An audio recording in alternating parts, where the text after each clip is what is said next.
Hello বন্ধুরা, তোমরা কেমন আছো? আশা করি অনেক ভালো আছো। আবার চলে আসলাম তোমাদের মাঝে তোমাদের জনপ্রিয় নাটক ভাগ্যরেখা নাটকের আপডেট এপিসোড 411তম এপিসোড নিয়ে।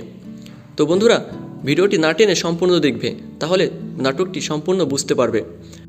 আর হ্যাঁ বন্ধুরা, তুমি যদি এই চ্যানেলে নতুন দর্শক হয়ে থাকো তাহলে চ্যানেলটি এখনই সাবস্ক্রাইব করে এসো। তাহলে চলো নাটকটি শুরু করা যাক।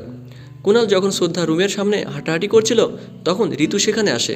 ঋতু বলে, কুণাল তুমি শ্রদ্ধা রুমের সামনে কি করছো? তখন কুণাল বলে, আমার একটা কাজ ছিল, তাই আমি এই পাশ দিয়ে যাচ্ছিলাম।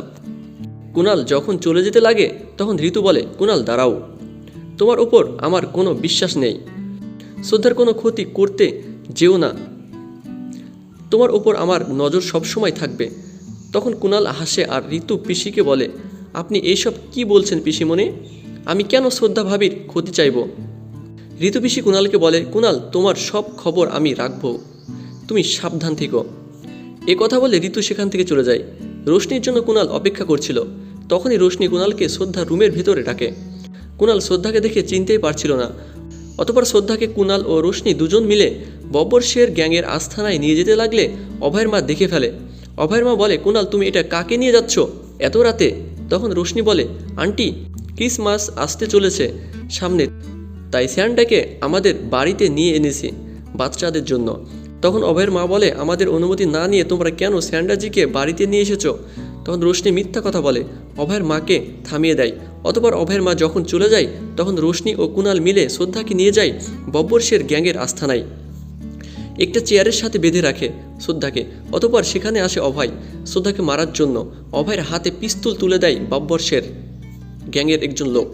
অভয় গুলি মারতে চাচ্ছিল না, কিন্তু তারা অভয়কে গুলি করার জন্য বাধ্য করছিল। অন্যদিকে রাত থেকে শ্রদ্ধাকে খুঁজে পাওয়া যাচ্ছিল না। সবাই অনেক চিন্তিত হয়ে পড়েছিল। কীর্তি পুলিশকে ফোন করে আর বলে, স্যার, আমার বোন শ্রদ্ধাকে কাল রাত থেকে খুঁজে পাওয়া যাচ্ছে না, ফোনেও পাচ্ছি না, আপনি দয়া করে আমার বোনের একটু খোঁজ করুন স্যার। আমার বোনকে নিয়ে আমরা সবাই অনেক চিন্তিত হয়ে পড়েছি। আমি আপনাকে আমার বোনের ছবি এবং মোবাইল নাম্বার আমি আপনাকে আপলোড দিচ্ছি। এ কথা বলে কীর্তি ফোন কেটে দেয়। রীতিও অনেক কান্না করছিল শ্রদ্ধার জন্য। অভয়ের বাবা অভয়কে ফোন করে, কিন্তু অভয়কেও ফোনে পায় না। চিন্তা করতে করতে অভয়ের মা মাথা ঘুরে পড়ে যেতে লাগে। সবাই অভয়ের মাকে বোঝায়। ওইদিকে রোশনি সব কিছু জানার পরেও কাউকে বলছিল না। অভয়ের মাকে যখন আরতি পানি এনে দেয় তখন অভয়ের মা গ্লাসটি ফেলে দেয় আর বলে, আমার অভয় বাড়িতে না আসা পর্যন্ত আমি কিছুই মুখে দেব না। অভয়ের জন্য অনেক কান্নাকাটি করে অভয়ের মা। অন্যদিকে অভয়কে গুলি করার জন্য অনেক চেষ্টা করে তারা, কিন্তু অভয় গুলি মারছিল না।